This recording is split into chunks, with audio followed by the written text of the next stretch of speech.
Bonjour à tous et félicitations. Si vous êtes envié, une des questions que je reçois le plus souvent depuis la création de ma chaîne, juste après Alex, pourquoi tu n'as pas une coupe de cheveux normale, c'est Alex, pourquoi tu ne fais pas de reaction trailers, côté bilingue bien sûr, des réactions aux bandes annonces. J'en avais fait quelques-unes, mais c'est extrêmement rare parce que voilà. Mais depuis quelques temps, j'essaie de vous écouter un petit peu plus. Et là, je me suis dit, allez, on va faire. Alors, par contre, ce que je vais pas faire, c'est me filmer moi-même en train de regarder la bande annonce. Mais qu'est-ce que je découvre? Donc, ce sera vraiment une réaction post-visionnage. Et alors là, des bandes annonces importantes, j'entends, on en a eu 3 dans la gueule en quelques heures, quoi. C'est vraiment ces dernières heures. On a eu la bande annonce de The Acolyte, de l'univers Star Wars, on a eu Furiosa, et on a eu Alien Romulus.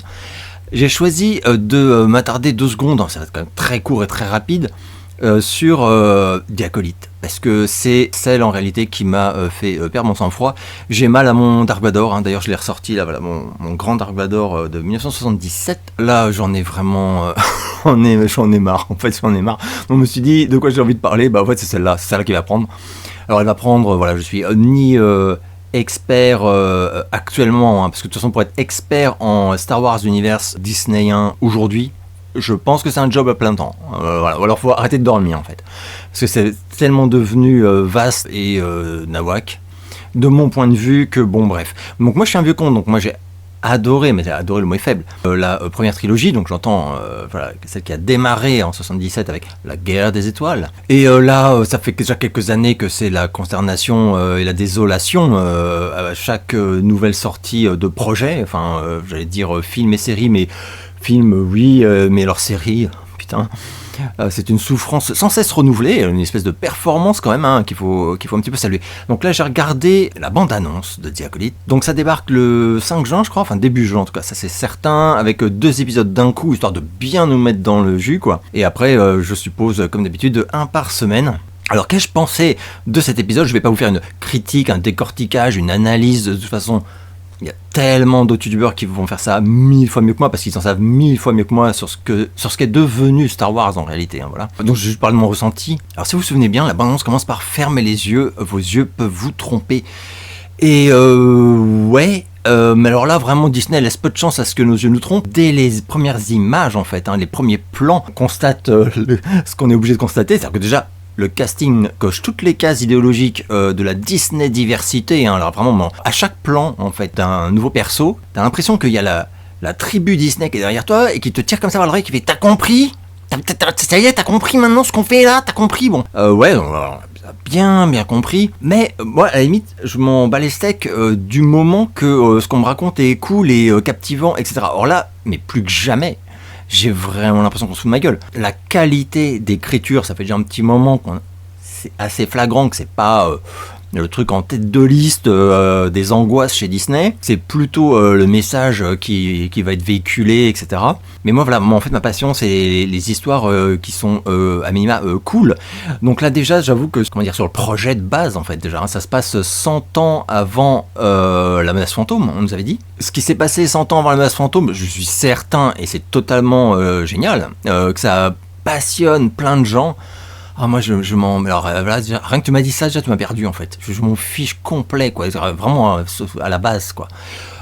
Mais tu peux toujours avoir une bonne surprise, et c'était pas très compliqué, je pense, quoi, qu'entre les mains de meilleurs scénaristes ou de meilleurs réals ou j'en sais rien, une bande-annonce aurait totalement pu me mettre KO, et je me serais dit, putain, t'as cru que tu t'en ficherais, mais en fait ça a l'air génial, etc. Voilà, là vous avez compris que de mon point de vue ça n'a pas l'air génial, ça a l'air totalement nul à chier, enfin mais vraiment ce n'est que mon avis, mais voilà, heureusement qu'il ne vaut rien. Je commence à somnoler, et à chaque fois il y avait un truc qui me réveillait, mais c'était pas un truc cool. Voilà, les combats, ça fait quand même pas mal de temps maintenant que les combats dans Star Wars c'est devenu, mais c'est pas possible. Les combats maintenant c'est des espèces de mix entre Matrix et John Wick. Donc en fait, ce qui se passe, c'est qu'on arrive à une époque où quand tu regardes les combats de toutes les séries là qu'on s'est bouffé dans les dents dernièrement, et que tu regardes les Star Wars qui sont censés se passer bien après, je parle donc des premiers films de George Lucas, en fait les combats sont beaucoup moins impressionnants du coup. Alors beaucoup moins impressionnants, oui et non, mais peut-être pour la jeunesse et tout comme ça. Parce que quand tu regardes les combats qui sont devenus cultes, mythiques, quoi, avec Vador, etc., dans la première trilogie, Non, il n'y a pas de saut périlleux, c'est pas des mix de taekwondo et je ne sais quoi, enfin bref. Et du coup, les coups de sabre ont plus d'impact, enfin c'est mon point de vue, hein, dites-moi si vous pensez différemment. Mais moi, les mecs qui sautent en l'air avec des galipettes et tout, et hop, petit coup de sabre, genre, on dirait des trucs... c'est le Cirque du Soleil, les bastons maintenant dans Star Wars, quoi. Moi, c'est pas ça que j'ai envie de voir, en fait. Enfin, pas dans Star Wars, quoi. Et en plus, c'est contre-productif de mon point de vue, c'est-à-dire qu'en fait, l'impact est atténué. Moi, j'ai l'impression vraiment de regarder des mecs qui font de la gymnastique... Voilà, c'est une espèce d'athlète, enfin, mais bon, bof quoi. Je suis comme anesthésié en fait. Alors que les coups, les mouvements dans les combats des premiers Star Wars, j'y croyais à balle quoi. Donc voilà, donc ça m'a un petit peu tiré de ma somnolence, hein, dès les premières secondes hein, évidemment. Et ensuite, parce qu'ensuite c'est les clichés de Star Wars, mais alors Star Wars version Disney quoi. C'est impressionnant de voir cet univers qui est en train de se délité quoi, alors ce n'est que mon point de vue hein, mais sans déconner quoi, j'ai vu que George Lucas il a l'air content là, peut-être qu'il voudrait juste rajouter un peu de Jar Jar Binks, enfin je ne sais pas, mais bon, bref, en tout cas donc voilà, c'est l'avis d'un rageux. Moi au cas où vous auriez des doutes, effectivement j'avais pas quasiment rien aimé depuis que on se bouffe des séries dans la tronche quasi non-stop. Mandalorian, j'ai adoré, c'est pour moi le plus beau projet Star Wars depuis la première trilogie, donc vous voyez à quel point, voilà. Néanmoins, la dernière saison, c'est une catastrophe, de mon point de vue, voilà. Mais hormis Mando, toutes les séries, j'ai pas aimé. La série Boba Fett, à la limite, c'est celle que j'ai trouvé la plus fun, parce qu'il y avait vraiment un bestiaire qui était super jouissif. Le ton, j'aimais beaucoup, ça allait quand même assez vite, c'était assez beau, je trouvais. Voilà, pour le reste j'avais 1000 critiques à faire, enfin je les ai faites à l'époque d'ailleurs, mais voilà, je l'aime bien, et puis on a cette aberration, donc des 2 épisodes purement de gros goût quoi, mais qui sont géniaux. Donc pour moi ça c'est un truc à la limite, bon c'était n'importe quoi mais j'ai bien aimé quoi. Pour le reste, bon Andor j'ai détesté, enfin bon c'est un crachat jeté à la tronche de l'univers Star Wars, mais bon ce n'est que mon avis. Obi-Wan Kenobi, ça c'est... c'est pas possible. Non mais là pareil, en fait je réalise que pour moi c'est carrément des insultes au Star Wars que j'ai connu, mais ce qui est intéressant c'est que peut-être que pas du tout pour tous les jeunes en fait. Ashoka, au secours. Puis voilà, je crois que j'ai fait le tour. Donc que des bouses de mon point de vue, hein, que des millions de dollars gaspillés, voilà, là pour matraquer des trucs. Enfin bon, dites-moi ce que vous en pensez vous.